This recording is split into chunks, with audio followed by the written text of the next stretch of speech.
Hey guys, welcome to another YouTube video and welcome to another episode of the BD Sport Footy Wrap Up. So obviously, of course, this is a review of week 2 of the AFL final series. Of course, we had. I'll be reviewing, of course, the Friday night game, the thrilling Friday night game between Melbourne and Carlton, and then of course the showdown between Port Adelaide and GWS at Adelaide Oval on Saturday night. But before I get into review, obviously, if you guys are diehard footy fans, we all know that the tragedy that's happened over the last few days or so. We all know. I just want to talk about, obviously, the tragic passing of course, footy legend himself, Ronald Barrassi, and then obviously St Kilda legend, Kevin Cowboy Neale. So firstly about Barrassi himself. Now, I must admit, I was a bit of a late bloomer when it comes to Aussie rules football. I didn't get into it till I was about 9. I didn't really get into it seriously until I was about 11 or 12.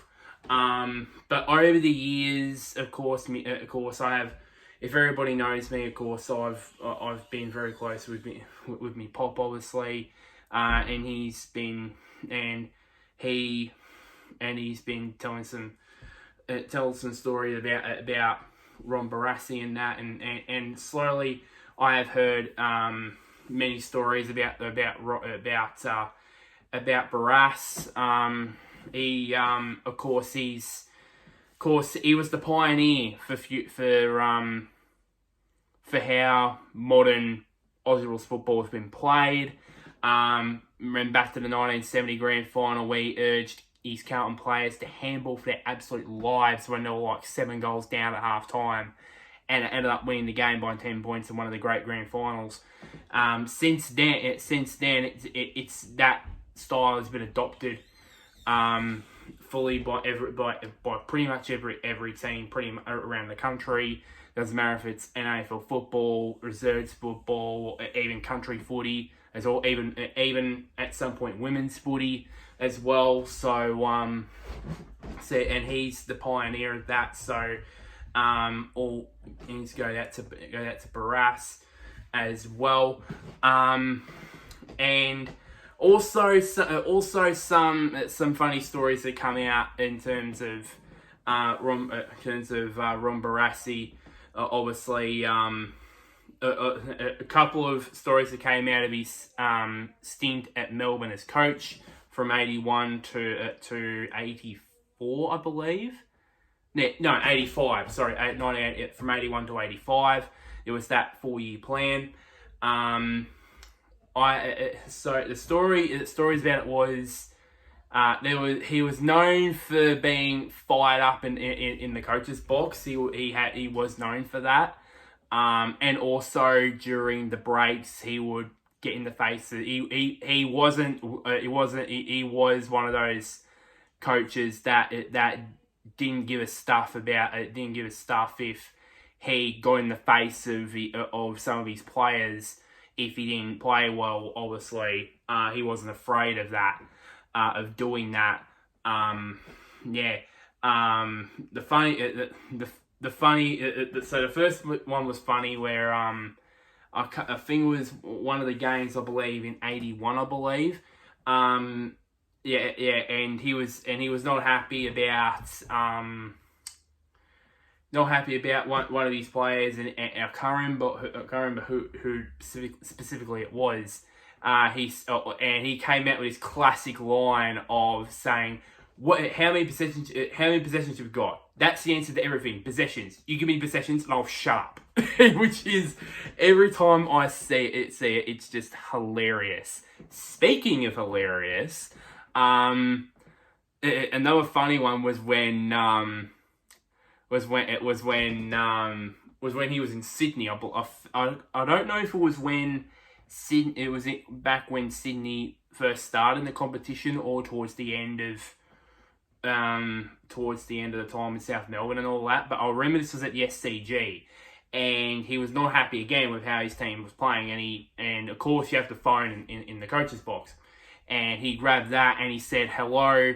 And then basically screams out, "Healy off, Ellsworth on," and he puts the phone down and he goes, bloody weak as piss.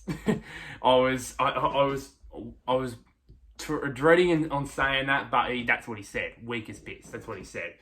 Yeah, it was just unbelievable. It was absolutely hilarious. And the one that we all know, the one that all us fans know, we know this one was the one with Shane Zantuck. And the full story, is, I recommend you going away to find this video. I think it's a full documentary on Melbourne, on the history of the Melbourne Football Club from 1939 to, I think it was 2005, I believe it was. Just about the history of the Melbourne Football Club. And during that, there's a story where pretty much, the full story from Shane Zantuck himself. He said, he apparently, Barrassi said, "Look at me, you bees." He said, "None of you look me in the eye." And then basically Shane says to himself, I'm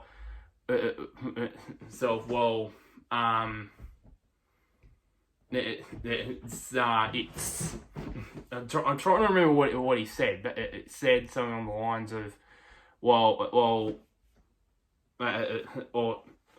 I think Barrassi said "smart little bees," he said, and then pretty much Zantuck said, I graduated I think the college he graduated from was from Broadmeadows, West Tex. I think it's what it was. I can remember. So he said it was not a very high level education, but he did say that he was smart enough to know to listen to what Barrassi was saying. So he did say it. So he said himself, at least if he gets to me, the most I can do is look him in the eye. So pretty much. So here we go. So he gets to him. So Barrassi gets to Zantuck, and he looks at him out of fright, probably like this, because obviously it's Ronald Dale Barrassi. Of course you're going to be intimidated by him, and then Barrassi is like, "Don't look at me like that, you smart ass little bee," he said, and not a lot of people talk back to Barrassi, because obviously they'll know they will get their heads ripped off. If it did, but Zantuck had I'd say balls to do it, to basically say, you just yelled at the boys for not looking at you. I'm looking at you. You're nothing but a big sook. That's what he said. Which the first time I heard it was absolutely hilarious. But yeah. And then the last one, which is my personal favourite vision of Barrassi. No, I don't think anybody, if for example they had a broken leg, I think he had either a broken leg or he had a knee reconstruction, I believe. But nobody would do this now. So I think as I said, he had either a broken leg or he had a knee reconstruction or something like that. This was back when he was North Melbourne coach, and he was on crutches. As he was out there, I think it was probably at quarter time or half time or something like that. He's out there, and then once he gets to his players, he bang, sticks the crutch in the ground and basically just gives a rant to one of his players, which is freaking hilarious. That has to be up there in amongst the bloody weakest piss and giving possession goals shut up and then of course the Zantuck incident. It has to be up there with one of the funny the best famous bit of vision of Barrassi ever. But obviously other than that he was more than that. Obviously of course we all know what happened to his father in the war in Tobruk. Obviously, he I think died when when young Ronald Jr. was 4. I remember rightly. I think 4. I think 4 years of age. And then from about age 17 to 21, he lived with Norm and Marge Smith. Obviously, the Norm Smith that coached Melbourne through its most successful period of its history, really. Lived with the Smith family to a certain degree, and of course he became captain of the Melbourne Football Club in 1960, I believe, and in his first year he won the premiership as well. That famous game where Collingwood, you can know I hate Collingwood, by the way.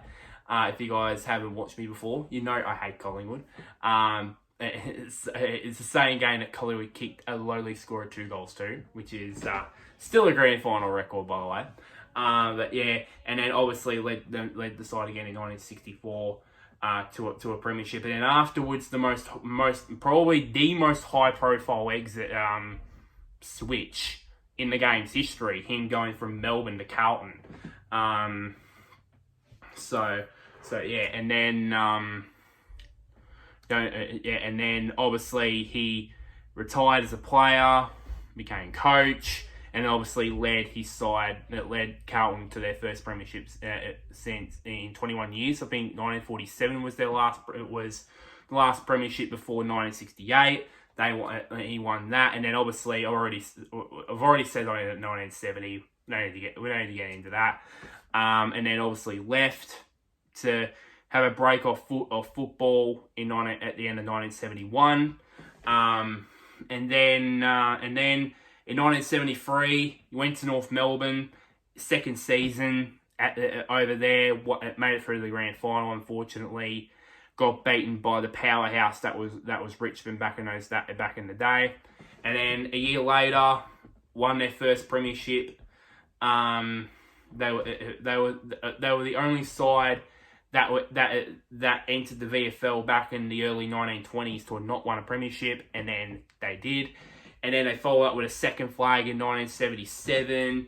Then other grand final appearances in 76 and 78, and then obviously left the club at the end of 1980 to go back to Melbourne to coach for 4 years, which was less successful, but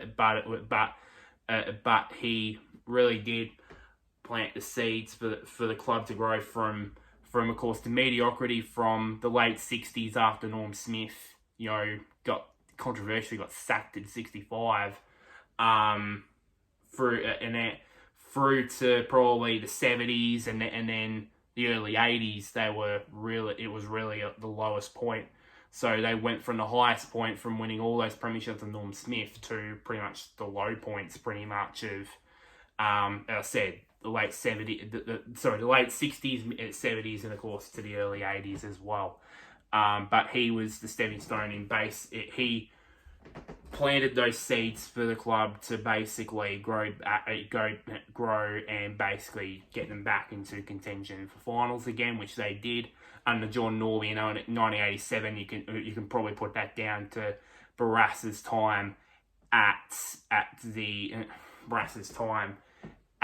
Melbourne through the early 80s, and then obviously in the 90s he took over at Sydney, even though they didn't have that much success over there. Probably the high point for Sydney was probably getting Tony Lockett, but he, much like Melbourne, he put the seeds in for the club to grow into the powerhouse. You could probably say to this today is the Sydney Swans, and a year after, and appropriately, the year after Ron Barrassi left, they made the grand final in 1996. So yeah, and then that was pretty much it. And obviously, he slowly molded into into private life, and after that, and then obviously, unfortunately, passed away to complications on Saturday morning from a fall, which I don't think we'll get any. I'll be surprised if we get any details on that, because obviously we want to respect the family, really.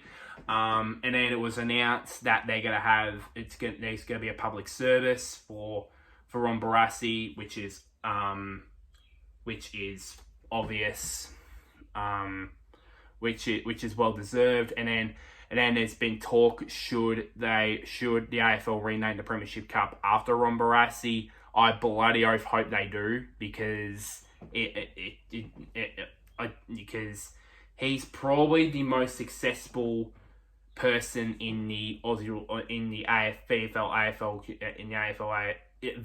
AFL landscape that has been the most successful. He won 6 premierships as a player, and then won 6 as a coach. So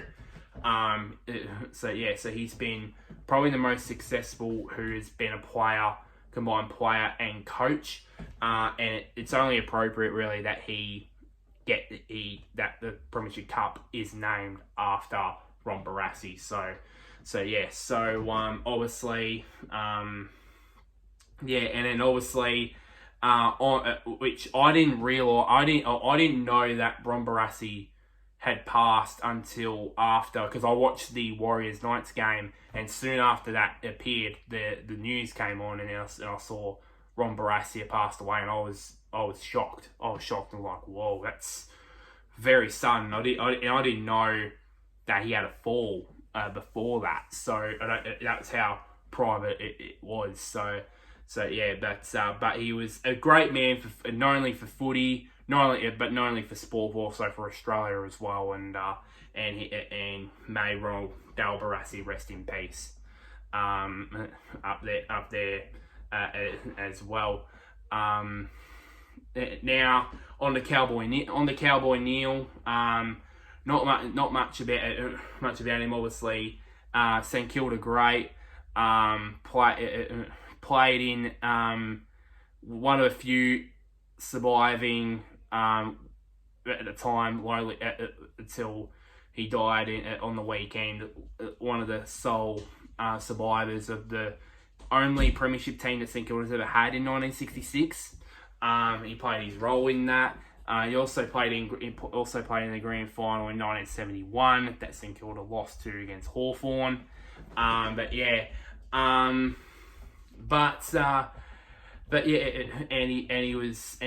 was loyal to the St Kilda Football Club throughout his entire career and his life, obviously. I've got one funny story that came out of it now. And in a team meeting before the 71 grand final, Alan James called the team in, of course, for a team meeting, and he discussed about Peter Hudson, who was 4 goals away at the time for equaling, or 5 goals away from 4 goals away from equaling, and 5 goals away from beating Bob Pratt's 150 goal record for a season, which was held for what would have been 38 years, 40 years at the time. And then he said to the team that we may have to concede Hudson a few goals because he's that's been in good form. Then on the back row, this voice comes out saying he can't do that unless he's unconscious. And that came from Kevin Cowboy Neale. And how appropriately, on the grand final, he eventually did knock Peter Hudson out. He did knock him out, and he didn't. He was out for a while and didn't exert his own dominance as he would usually do, but unfortunately, it still wasn't enough for St Kilda to win that premiership, but also there as well. But I said, to Ron Barrassi and Kevin Cowboy Neale, those two may rest should please rest in peace. Rest in peace, both of them.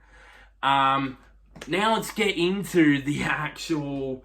So with those two tributes out of the way, let's go to the actual game. So we started off, of course, on Friday night with Melbourne taking on Carlton, and it was an absolute cracker. It was an absolute cracking game. So it started off with Melbourne. Melbourne started like a house on fire, and as to respond after their disappointing loss against Collingwood last week, they came out like a house on fire, but Carlton then did score a late goal to bring it back to to bring the score back to 7 points at quarter time. In the second quarter, it was all Carlton. They kicked three goals to one. Three goals 2 to 1 goal 4 in that second term to basically open up a 2-point margin themselves. Then it was a lot even in the third quarter. Obviously, Melbourne only just got the advantage with them leading by a goal at 3-quarter time, and in the last quarter, Melbourne they had their chances. They had their chances to put the game away, and they didn't take them. And while on the other side of things, Melbourne took their chances, and Akers and the man of the moment, Blake Akers, kicked his second to put him in front, and in front of a massive crowd, of course. And when the final siren went, I had my hands on top of my head, just going, "What in the absolute hell is this?" Or like, seriously, like, this team was 15th on the ladder a couple of months ago, and now they're 1 win away from a grand final. It is just incredible. I don't know what 2023 has just been insane, to be honest. It's gone. That win just went from 2023 being unbelievable to now just being insane, to be honest. It'll go beyond insane if Carlton somehow ends up winning the grand final, and not winning the grand final, making the grand final, I should say. But in the end, Carlton just snuck home to win by 2 points. 11-7-73 to a measly 9-17-71 from Melbourne. And they really did kick themselves out of the game thanks to 2-6 in the last quarter, which really did cost them the game and, of course, a preliminary final spot. And they are, for the second year in a row, out in straight sets. So as I said, Carlton won by 2 points. Now, let's get into more the stats here. So in terms of goal scorers for Melbourne, Smith led them with 3. He really did was the main man up forward after, of course, with Jacob Van Rooyen being suspended, and having not much of a forward line really, with McDonald not having any impact in the game whatsoever, to be honest. He was the vocal man up forward and proved it as well. Keziah Pickett kicked 2 as well. Kicked 2 with Bailey Fritsch also kicking 2, with Langdon and Petrarca kicking 1 goal each. in terms of the goal scorers for Carlton, De Koning, Walsh, Jesse Motlop, and Blake Acres all had 2 goals apiece, with Kennedy, Charlie Curnow, and Owies being all scoring the 1 goal. The best players on the ground for Melbourne, Stephen May did a great job in nullifying Charlie Curnow. Clayton Noliver,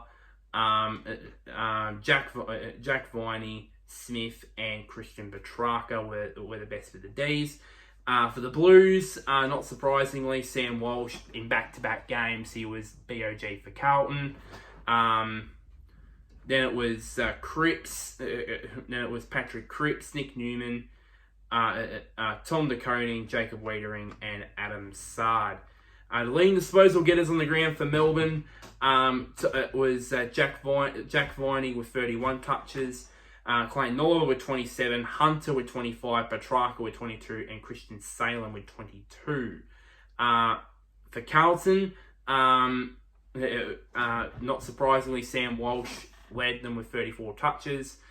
Nick Newman with 30, Patrick Cripps with 27, Adam Saab with 24, and then Mitch McGovern and Adam Chera with 20 touches each.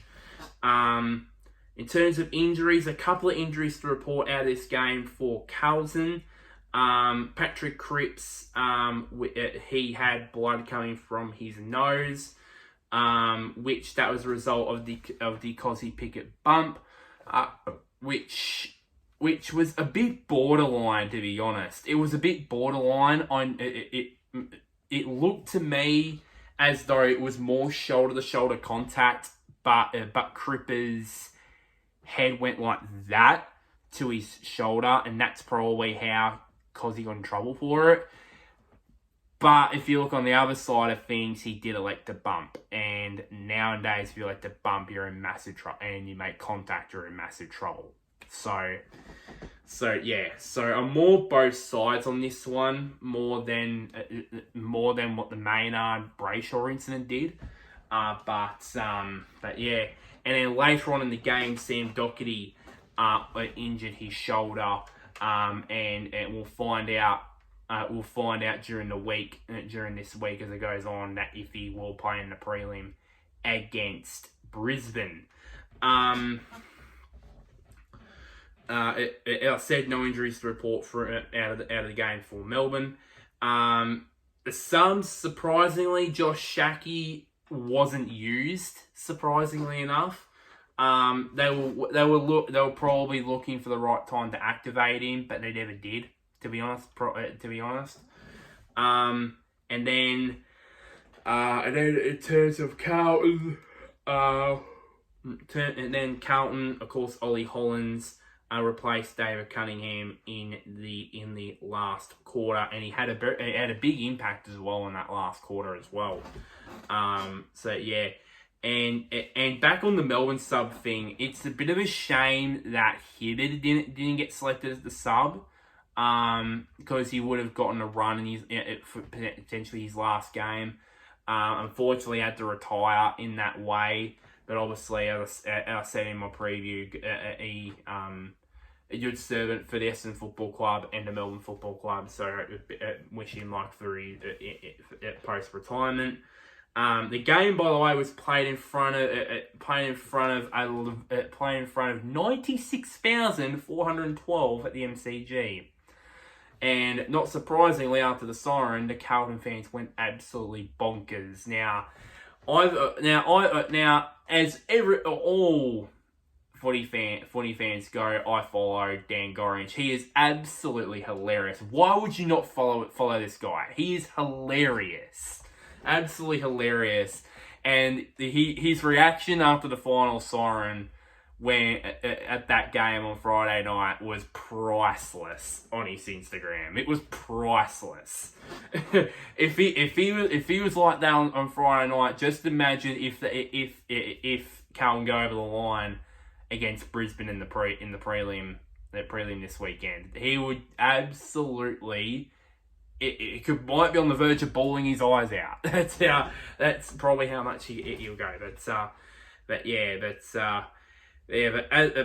what just like last year, I believe, just like the Brisbane game last year, it's exactly this time last year for Melbourne. I think it's the game that has definitely slipped away from them, really, and I don't and. They need to sort out their forward line, to be honest. Their forward line is not good enough, to be honest. If you have a forward line with Van Rooyen and McDonald, it's not going to get you anywhere, to be honest. But meanwhile for Carlton, they're as happy as a pig in shit. They're through to their first prelim final since 2000 as well, for first time in 23 years for them. The other semi-final, Port Adelaide and GWS. So it was a pretty even. It was a high-scoring first quarter. 8 goals, 5 in the first quarter with GWS gained a slight advantage by 3 points, and then pretty much after the first quarter, it was all GWS. They kicked 5 goals to 1 in that second term. They really did break the Powers back in that second quarter, and then afterwards it was just. It's just that Port Adelaide won the third quarter with 3 goals to 2, and then obviously 2 goals to 1 in the last quarter against GWS. But that stage it was dead rubber anyways. It was game over anyways, and eventually GWS won that game by 23 points to advance to a preliminary final, into a preliminary final showdown at the MCG against minor premiers Collingwood, 13-15-93 to 9-16-70. The goal scorers for Port Adelaide are Willie Rioli with 3, Todd Marshall with 2, and then Horn Francis, Drew Lord, and Charlie Dixon all scored 1 goal apiece. GWS's goal kickers, big Jesse Hogan. He was on fire in this game with 4. Guys like Aaliyah and that could not stop him, to be honest. Toby Green was at his usual Toby Green best with 3. Stephen Coniglio back in the side after he was laid out last week against St Kilda. He kicked 2 with Daniels, Kelly, Cumming, and Riccardi all kicking 1 goal apiece. The best players for Port Adelaide were Jason and Francis, Dan Houston, Willie Rioli, Zach Butters, and Travis Boak. For best players for GWS, so Stephen Coniglio, as I said, in his first game back after being laid out. Callum Ward, Kieran Briggs, Jesse Hogan, Toby Bedford, and Lockie Whitfield. The leading disposal getter. Next up, leading disposal getters. Where did my voice go there? Leading disposal getters on the ground for Port Adelaide. Zach Butters with 25, Houston with 22, Boak with 21, Horn Francis with 20, and Kane Farrell with 18. Quick drink there for a second. Leading disposal getters for GWS, Lockie Whitfield with 33. I think for me, the 3 standout players so far in this final series for me have been Walsh. I think it's been Walsh, Akers, and Whitfield. I believe they've been the 3. I believe for me the 3 standout players for me in this final series so far. As I said, Whitfield with 33, Coniglio with 30, Tom Green with 29, and then Callum Ward and Harry Himmelberg with 24 touches each. One injury to report out of this game, which was Kieran, and it's gonna be probably not a massive talking point, but a big talking point going to the preliminary final for GWS against Collingwood, and that is their main ruckman Kieran Briggs, who was out of the game with a shoulder injury. I wonder if GWS will keep an eye on that over the period of this week to see if he would be right for the preliminary final. The substitutes, Port Adelaide, of course, Jeremy Finlayson replaced Scott Lysette in the third quarter, while for GWS, Xavier O'Halloran replaced Callum Brown in the last quarter.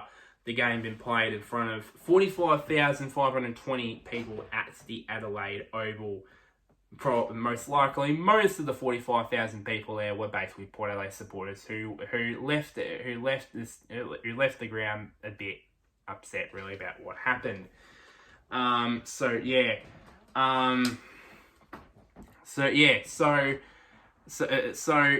my small thoughts on Port Adelaide season. I'll go into in depth about how their season went when I eventually do get to the review eventually. For me, I think they're back to what it was after a lonely season in 2022. They're back to what it was before that, with 2020 and 2021 being up there in terms of premiership contender. They're back to that now. The question now is, can they retain it? Obviously, they've been linked to many players in the trade period. Obviously, they're linked to Brandon Zerk-Thatcher, Radigalia. Who else has been linked there? I think at some stage, I believe Ben Mackay, I believe he was linked. They were linked to, but and also obviously linked to Brodie Grundy, but news was confirmed a few weeks ago that they had pulled out of the race for Brodie Grundy. So there's still plenty of players that will be brought in to the club. So for Port Adelaide, a disappointing end to what was a great season, a really big return to form, really, for Port Adelaide. Meanwhile, GWS, they prepare for their their fourth preliminary final they've been to. I think it was 16, 17, 19, and now 2023. So it's four preliminary finals. And also I want to apologise for pretty much getting my facts wrong with the preview. I did say that never before has been in the current finals format has there been two top four teams that have been out in straight sets. I was actually wrong because I found out during the weekend that was actually 24. There was one other time that which was in 2014 with Geelong and Fremantle. So just I wanted to point that out that I was wrong. So I apologise for that, but I didn't know that pretty much. So yeah.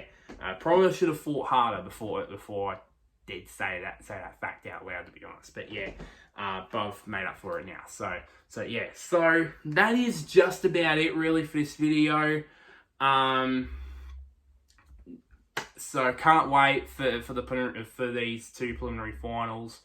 As I said, as probably I'm going to say so many times, a Carlton Collingwood 100,000 plus crowd preliminary grand final is still on. It's still on, ladies and gentlemen. So like this video. Share to anybody who is a GWS fan or a Carlton fan. Comment down below who have you got to make the grand final. Do you think it'll be Collingwood and Brisbane, Do you think it might be Carlton? It might be true if it's Carlton to Collingwood, or hell, maybe just miraculously, it might be Carlton and GWS. Who knows? I'd love to hear your thoughts on that. And lastly, somewhere down there, click on the big red button which is labeled subscribe. But until next time, guys, I'll see you guys later, and wherever you may be, may the sun or the moon shine on you. And as I said earlier, rest in peace, Kevin Cowboy Neale and Ronald Dale Barrassi.